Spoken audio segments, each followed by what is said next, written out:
Would you like to stay for the next story? Why not? Okay.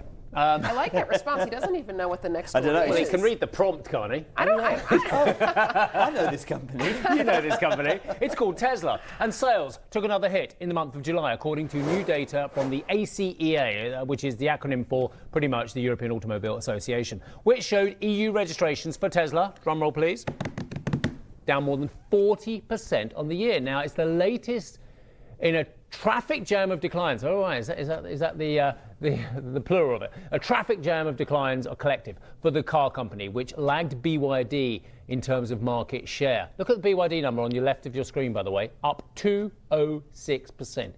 They're not just wiping the floor with Tesla, they are wiping the floor with everyone. The Chinese firm surged more than 200%. Producer Jordan loves this number. It's a damning number.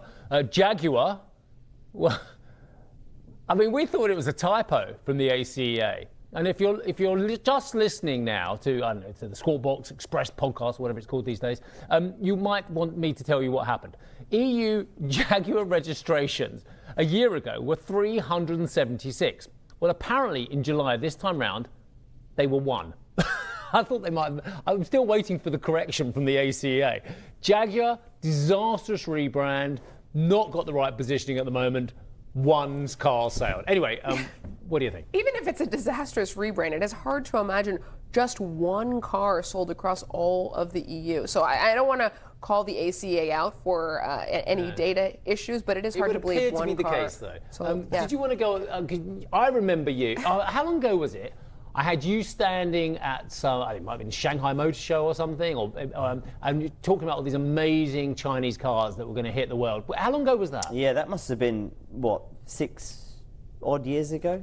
God. Something like that. Wow. Yeah. Tell us, I mean, the evolution has been swifter than even you thought, perhaps. Yeah, I think so. I mean, when I was in China reporting from some of those motor shows, the Chinese EV players were coming out with some very nice looking cars, and from the very beginning, we're talking about the technology in the cars, some of the automated driving systems, etc. And what they were able to do is bring these cars to market incredibly quickly, innovate extremely quickly. And what's taken me, I think, by surprise is the speed at which they've managed to expand beyond China. That was always going to be the challenge from a couple of perspectives. One, logistically, but two, also from a branding perspective. Will people in Europe want to buy Chinese cars? And I think BYD has shown that there is a market here for those cars, because they come out with them quickly. The pricing is very, very, very competitive, and they continue to focus on the tech specs. And BYD is the biggest probably of the Chinese EV brands out here in Europe,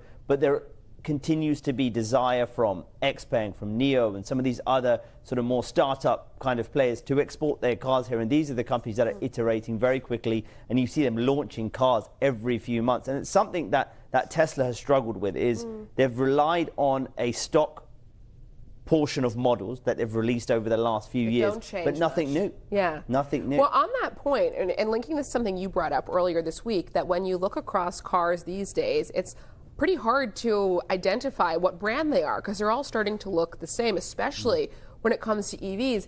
And it got me thinking about the smartphone market. And I think there's a number of analysts out there who think that the auto industry is going to move in the same direction that the smartphone market has gone in, whereby there's basically 2 operating systems, iOS and Android, and everyone in the world is pretty much happy to use a couple of those, and also obviously more in Asia. But it doesn't really matter what the phone looks like. It's all about the software and the operating system.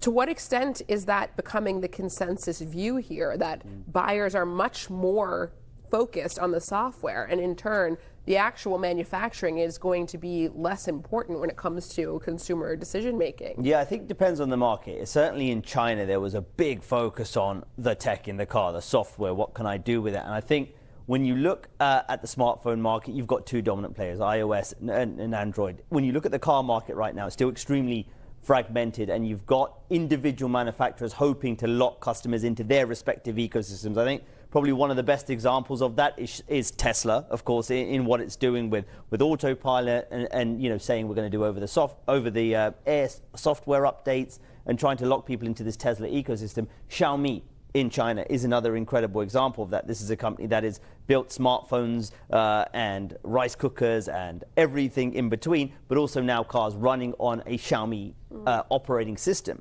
And so that's kind of the direction of travel here. Compared to the smartphone market, if you think about now, iPhones and Samsung and whatever else, you can pretty much buy a phone, trade it in the next year for a large still portion of that value.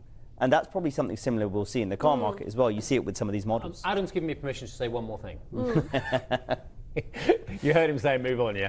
Okay. EV I was going to say, is my earpiece working? That's no, not what I no, heard. no. You thought he said move on. What he said was, Steve, you've got one more comment. EV depreciation rates have increased significantly, with some data showing a typical EV, I mean, this is a big number day, losing over half its value in the first 2 years. I don't wish, I want all the car companies to do well, let's say all of you, but my goodness me, which one of you out there is so rich you don't care about losing over half the value of your EV in the first 2 years as well?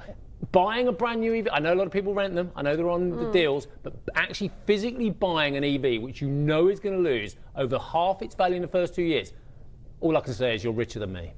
I was going to say, I mean, so far the EV market has been dominated by Tesla until recently, and we obviously know that Tesla has had its own very idiosyncratic drivers here, and we know Tesla drivers have been racing to trade in those cars, and there's less demand for Teslas in the secondhand market as well. So I wonder to what extent those figures around depreciation have been impacted by the weak demand for Teslas.